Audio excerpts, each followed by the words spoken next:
Imagine billions of tiny charges on your credit card, small enough you hardly notice, but altogether they add up to hundreds of millions of dollars. Now imagine the system meant to stop it being part of the problem. What you are about to see is how the global payment world was used as a hidden highway for a massive fraud and money laundering network. An operation that spanned dozens of countries, millions of victims, and hundreds of millions of dollars in damage.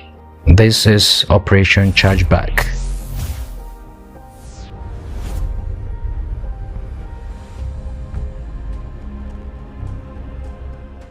It begins quietly. For years, investigators across Europe noticed a pattern: cards being charged without clear reason.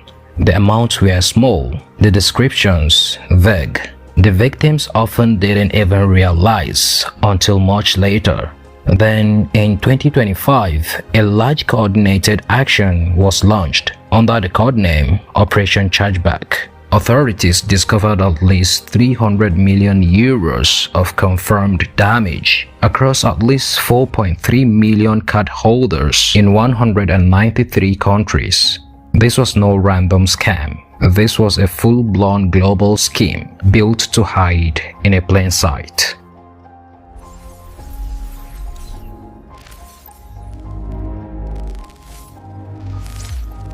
How did it work? Between 2016 and 2021, criminals built thousands of websites offering streaming, dating, or adult services subscriptions, but these sites were disguised, hidden from normal search engines, and accessed through direct links only. They took stolen or leaked credit card data and used it to sign up millions of fake subscriptions. One investigation counted around 19 million fake accounts. Why the small amount? Because small monthly charges, 20 to 50 euros with vague merchant names, are less likely to trigger a cardholder's suspicion. They blend it. The cumulative effect, though, is huge. Next, to move the money and cover their tracks, they used multiple layers. Shell companies, mainly in the UK and Cyprus. Front merchants, payment service providers, PSPs that looked legitimate but had insiders helping.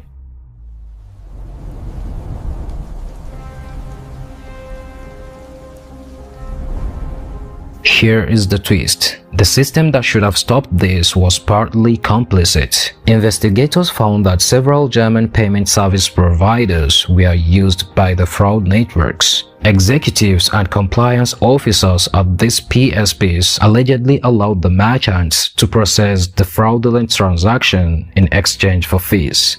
In other words, the moving parts of the payment industry, the pipes of global commerce, were used as a vehicle for crime. Even the creation of shell companies became an outsourced crime-as-a-service business. Fake directors, fake identity documents, fake merchant accounts. This inside help is what let the scheme fester for years with only minimal detection.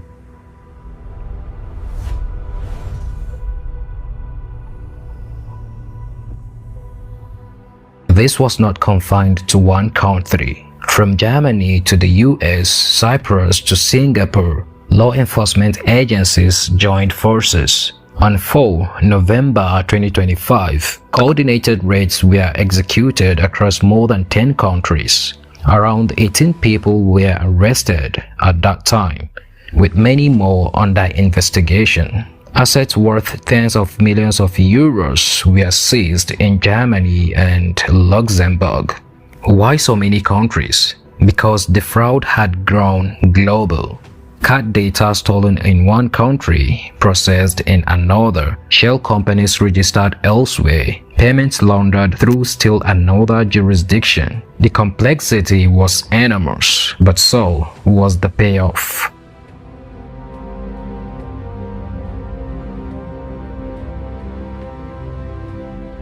Let's not lose sight of the human side.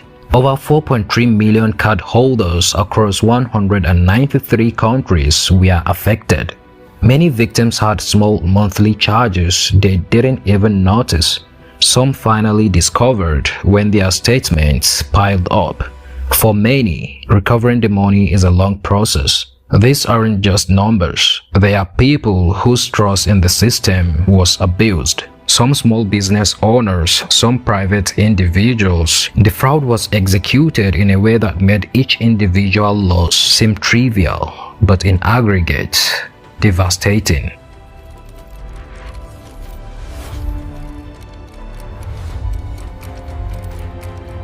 Why did this go on for years? Several reasons. The amounts charged were modest and structured to avoid alerts. The merchants and websites were hidden from search engines. Victims could hardly trace what the charge corresponded to. The payment industry infrastructure was used, so legitimate signals, merchant registration, payment flow looked normal.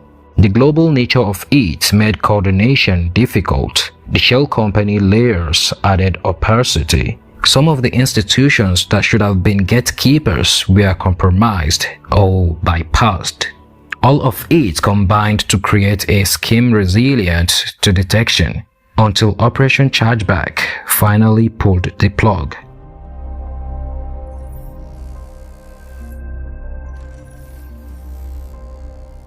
So what happens now? Investigators are still working. Further arrests are expected. More assets might be traced. The victims will seek redress. The case is being seen as a wake-up call for the payments industry and regulators alike. It underscores weaknesses in anti-money laundering controls, merchant onboarding processes, and internal compliance at payment service providers. Regulators are asking hard questions. How do you verify a merchant? How do you supervise compliance officers? What red flags should trigger deeper investigation?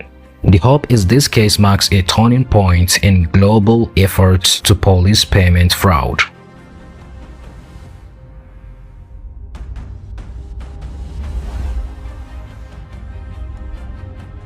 Since the scheme targeted normal people, here are actionable tips for you, the viewer.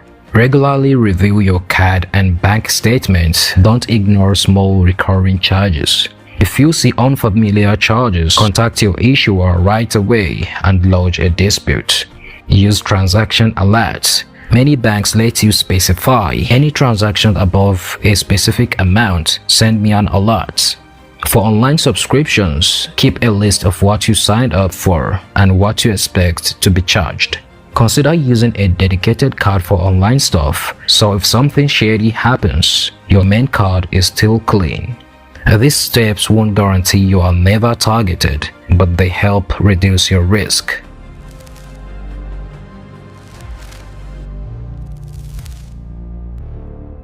Operation Chargeback is more than just a fraud case. It's a mirror to the vulnerabilities of the digital payments era. As commerce moves online, as subscription proliferates, and as global digital flows become routine, the systems we trust become attack surfaces. When infrastructure is compromised, when insiders collude, and when criminals exploit small value transactions at scale, the impact can be massive. It also raises questions about where responsibility lies.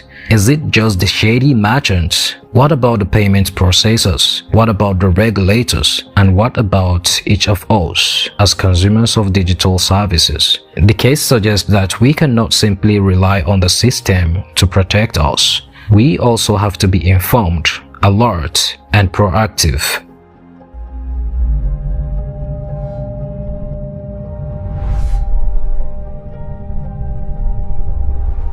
Here is what I want you to hold on to. A fraud that seemed small and invisible to many people turned into hundreds of millions of euros of damage. The scheme succeeded partly by hiding in plain sight, by being small enough, widespread enough, and layered enough to confuse detection. The system designed to stop such crimes was partly used by the criminals themselves. But law enforcement corporations across borders finally broke the network. And you, the consumer, have a role to play. Awareness and vigilance matter. In the end, Operation Chargeback reminds us that the digital infrastructure isn't just convenient. It's powerful, and with power comes risk. The question isn't just whether you will encounter fraud, but whether you will see it, act on it, and protect your financial world. Thank you for watching. If you found this story helpful, hit like, subscribe, and join us for more global investigations into finance, technology, and crime.